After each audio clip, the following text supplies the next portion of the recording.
think about those moments, those times where you really feel it, that heavy weight of loneliness. Mm-hmm.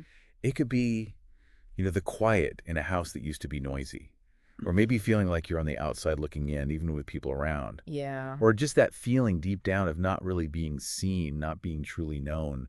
It's such a common human thing, isn't it? This ache. It absolutely is a universal ache. And it's precisely in those moments when that feeling is just so strong, so overwhelming maybe, there's this incredible truth that can act as an anchor, Okay. the unwavering nearness of the divine. And this isn't just like a nice thought to make you feel better. It's presented as a foundational principle, something solid that speaks right into that And isolation. there's that cornerstone scripture, isn't there? Psalm 34.18. So many people draw strength from it. That's the one. The Lord is close to the brokenhearted and saves those who are crushed in spirit. When you really sit with those words, close to the brokenhearted, it feels like more than just comfort. It feels like uh, recognition, understanding, especially when you feel completely overlooked. Exactly. That verse, it offers such a powerful perspective on how God responds to our pain.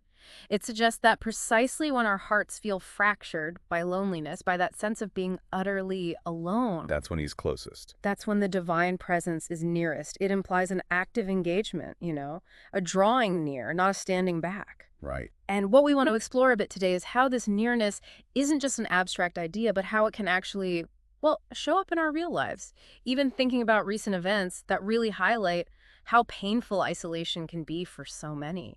Okay, so let's dig into that feeling itself first, this profound nature of loneliness. Because it's not just about being by yourself physically, is it? Oh, definitely not. It's so much more. Someone described it quite aptly, I think, as one of the most painful emotions we can experience. That feels right. And think about the different shapes it takes. There's the obvious one, physical isolation, being cut off from others. But then there's that deep emotional loneliness, Yeah, even in a crowd. even in a crowd, feeling like you just can't connect meaningfully. And also that feeling of being invisible, like your struggles, your joys, they just don't register with anyone. It's multifaceted and it can be genuinely debilitating. And when you're in that kind of pain, the idea that God draws near to those who are hurting, that's a very active picture, isn't it? Intentional. It really is. What's so powerful there is the implication of awareness. God knows. It suggests a deep understanding of what you individually are going through. Hmm. The text implies he sees your tears, hears your prayers, and knows the weight you're carrying.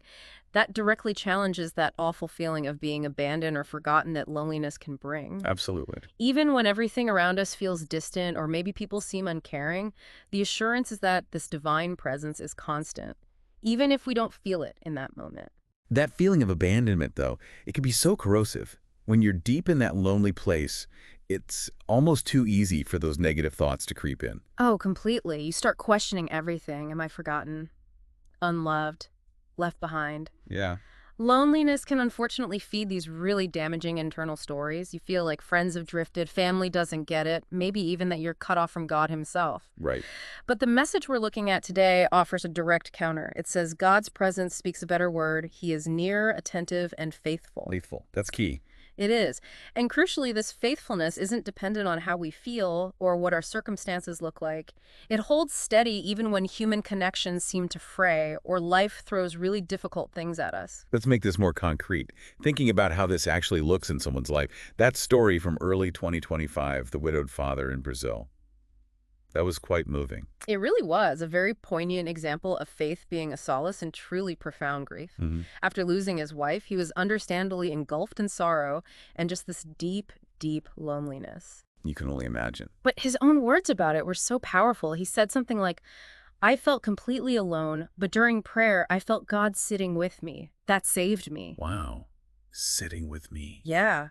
It wasn't just the ritual of prayer, it was this deeply personal experience, a tangible sense of companionship, divine companionship, that gave him strength when he felt he had none left. That really underscores the intimate, comforting side of faith. That feeling of presence right there with you.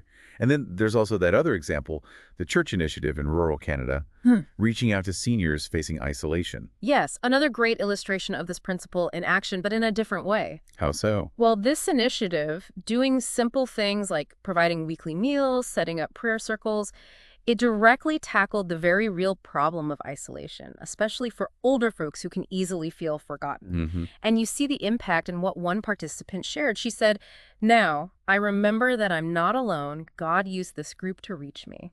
So God working through the community. Exactly. Here, the divine presence is experienced through the actions of others, through tangible acts of kindness, through shared faith within a community.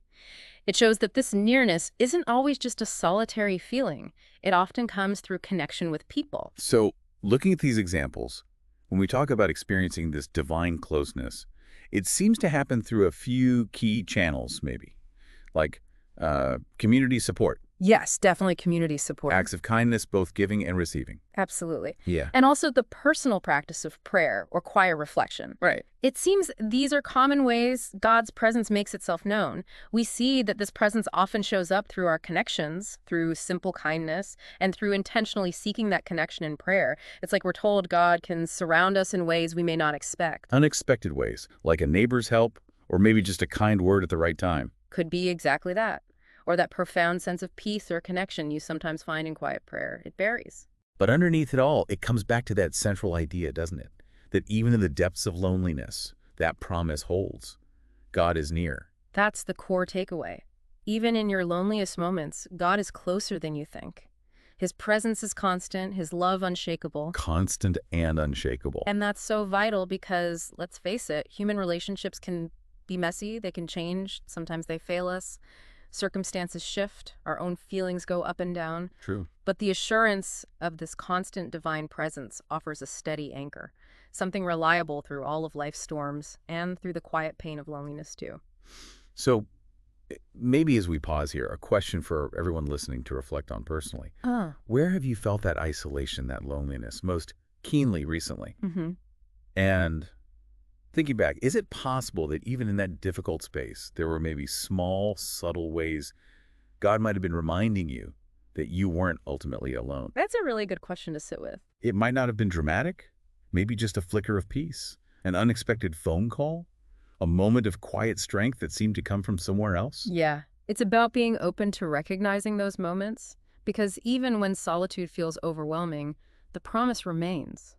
There's this constant loving presence. It encourages us, perhaps, to look beyond the intensity of the lonely feeling itself. And look for the signs. And look for the quiet signs, the gentle reminders that at our very core, we are never truly, completely alone.